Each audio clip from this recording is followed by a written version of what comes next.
बिहार में हीरो बनाम हीरो की लड़ाई आखिर क्या होने जा रहा है बिहार में? क्या बिहार में खेसारी भी कुछ करने जा रहे हैं? क्योंकि अब सरकार पर हमलावर हो गए। एक कार्यक्रम में मौजूद थे, उस कार्यक्रम में सरकार पर हमला कर रहे थे।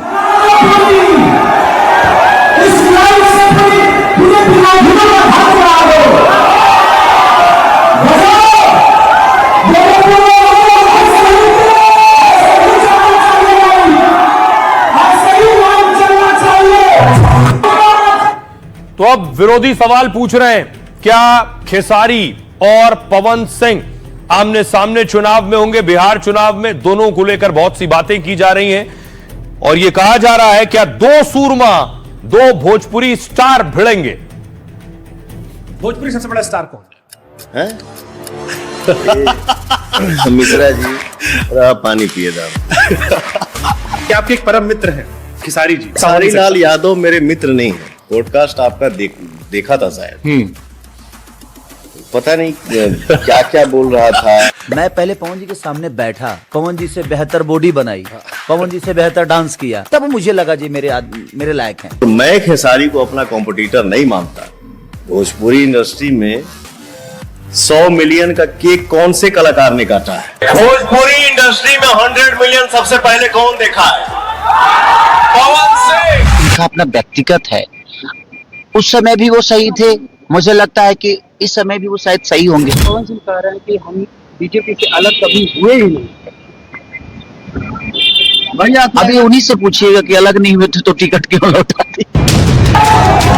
बिहार के चुनावी दंगल में सितारों ने ताई ठोकी है तो सियासी सरगर्मी 7वें आसमान पर पहुंच गई है। राजा जी के दिलावा टूट जाई। सत्ता का स्वाद चखने के लिए भोजपुरी के दो सुपरस्टार्स आमने सामने आ गए। क्या चुनावी मैदान में power star Pawan Singh versus hit machine Khesari Lal होने वाला है? कोई पत्नी को चुनाव लड़ाने को बेताब है तो कोई अपनी बीवी को चुनाव से दूर रखने की जद्दोजहद में फंसा है। जो भी हो, दो भोजपुरी सुपरस्टारों की एंट्री ने बिहार के राजनीतिक माहौल को गरमा दिया है। तो क्या ये दोनों चुनाव मैदान में होंगे? देखिए जरा, कयास और अटकलों के बीच खबर यह है कि दो भोजपुरी सुपरस्टार्स की एंट्री ने राजनीतिक सरगर्मी बढ़ा दी है और भोजपुरी सुपरस्टार पवन सिंह एनडीए के समर्थन में खड़े हैं। बीजेपी आरा सीट से पवन को चुनाव मैदान में उतार सकती है। बीजेपी 2024 में इन्हें सांसद का टिकट देकर वापस ले चुकी है, तभी पवन काराकाट सीट से निर्दलीय चुनाव लड़े, हार गए। पार्टी से बगावत पर बीजेपी ने पवन को निष्कासित कर दिया, लेकिन शाह नड्डा से मुलाकात के बाद 30 सितंबर को ये अटकलें शुरू हुई। साथ ही पवन सिंह को गृह मंत्रालय ने वाई कैटेगरी की सुरक्षा दे दी है। दावा है पवन सिंह के पास 17 करोड़ से ज्यादा की संपत्ति है। 10वीं तक पढ़े हैं पवन सिंह, उम्र 39 साल है। 7 आपराधिक मामले हैं। अब तो पत्नी ने भी मोर्चा खोल लिया है। पवन की पत्नी ज्योति सिंह भी चुनाव लड़ने का ऐलान कर चुकी है। पवन की छवि पर असर और टिकट कटने की भी आशंका है। दूसरे भोजपुरी स्टार महागठबंधन के पक्ष में भोजपुरी सुपरस्टार खेसारी लाल खड़े हो गए। अखिलेश के करीबी खेसारी अब तेजस्वी का साथ दे रहे हैं। कहा जा रहा है खेसारी अपनी पत्नी को आरजेडी से चुनाव लड़ाएंगे। सारण जिले की मांझी सीट से चंदा यादव चुनाव लड़ सकती हैं। खेसारी ने चंदा से साल 2006 में शादी की, दोनों के 2 बच्चे हैं। चंदा सुपरस्टार की पत्नी होकर भी लाइमलाइट में नहीं रहती। खेसारी संघर्ष के साथ के लिए चंदा की कई बार तारीफ कर चुके हैं। खेसारी ने पवन सिंह की पत्नी को भी इंसाफ दिलाने की मांग की। एनडीए सरकार के 10,000 वाली योजना पर भी सवाल उठाए। सरकार से कहा हमें 10,000 अकाउंट में नहीं, रोजगार चाहिए, यानी हर महीने आए खाते में रोजगार के लिए वो चाहिए। सुनिए जरा खेसारी अपने प्रोग्राम में कैसे नीतीश कुमार और सरकार पर हमला कर रहे हैं। हमें 10,000 अकाउंट में नहीं चाहिए, हमें 10,000 हर महीना चाहिए।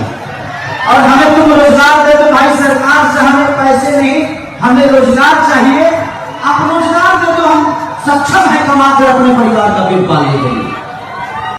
हमें 10,000 अकाउंट में नहीं चाहिए, हमें 10,000 हर महीना चाहिए। और हमें तुम रोजगार दे दो भाई, सरकार से हमें पैसे नहीं, हमें रोजगार चाहिए। आप रोजगार दे दो, हम सक्षम है कमाकर अपने परिवार का पेट पालने के लिए। एक तो बिहार की यह तस्वीर थी जो सितारों से भरी है। एक और स्टार है बिहार के, आज वो नोट बांट रहे थे, उनकी तस्वीर आई। ये देख रहे हैं पप्पू यादव वैशाली में है, हाथों में कैश लिए हैं, नोट गिन रहे हैं, भीड़ लगी है चारों तरफ और आचार संहिता लग चुकी है। उसके बाद देखिए लोगों को नोट बांट रहे हैं। आरोप है कि 2-2 हजार 3-3 हजार रुपए दिए, उसके बाद देखिए नोटों की गिनती कर रहे हैं गांव वाले।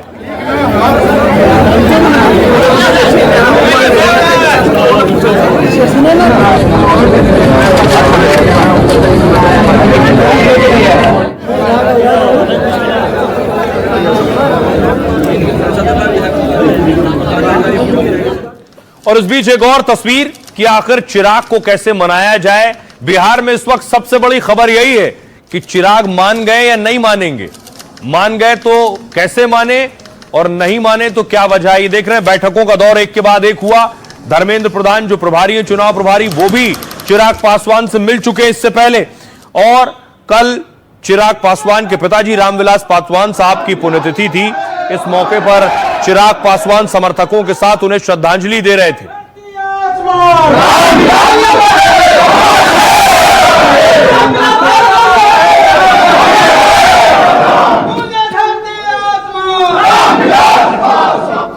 और इस बीच देखिए चिराग पासवान को मनाने की कोशिशें आज भी हो रही थी। चिराग की एलजेपी ने भी बैठक की है, यहां भी लोक जनशक्ति पार्टी के नेताओं ने बैठक की है, यानी सीटों को लेकर लगातार बैठकों का दौर जारी है।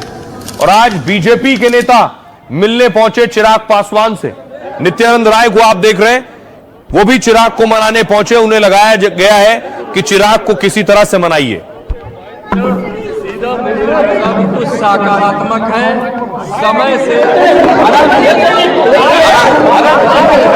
प्रधानमंत्री जी की तस्वीर का इस्तेमाल करने की जरूरत ही नहीं है। मैं उनका हनुमान हूँ, मेरे दिल में उनकी तस्वीर बसती है। किसी दिन होगा तो छाती चीर के भी दिखा दूंगा कि मेरे दिल में मेरे प्रधानमंत्री बसते हैं।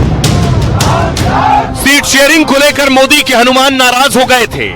चिराग पासवान को मनाने के लिए बीजेपी के दिग्गज नेता जुट गए। कहीं चिराग 2020 की राह पर न चल दें, इसको लेकर एनडीए में बेचैनी बढ़ गई थी। धर्मेंद्र प्रधान, विनोद तावड़े और मंगल पांडे से मुलाकात का दौर चला। 20-25 सीटों पर चिराग मानने को तैयार नहीं थे। इसके बाद चिराग को मनाने की जिम्मेदारी नित्यानंद राय को दी गई। मुलाकात के बाद दोनों के हंसते चेहरे दिखे। जेडीयू ने सबसे ज्यादा राहत की सांस ली होगी। अब इन्होंने बता दिया कि सकारात्मक है, अब एक बार सारी चीजें इत्मीनान से बैठ के बताई जाए। अब देखिए जरा क्या चिराग पासवान मान गए हैं। बिहार एनडीए में सीटों को लेकर टेंशन खत्म होने के संकेत हैं। 13 अक्टूबर को एनडीए की पहली लिस्ट आ सकती है। एनडीए में राज्य स्तर पर बातचीत अब पूरी हो गई है। चिराग और जीतन राम मांझी अपनी मांगों पर अब तक अड़े हुए थे। पटना से लेकर दिल्ली तक इसको लेकर बैठकें हो रही थी। पटना में आज चिराग की पार्टी की इमरजेंसी बैठक हुई है। इसके बाद चिराग और नित्यानंद राय की मुलाकात हुई। मुलाकात के बाद चिराग और नित्यानंद राय मुस्कुराते हुए नजर आए।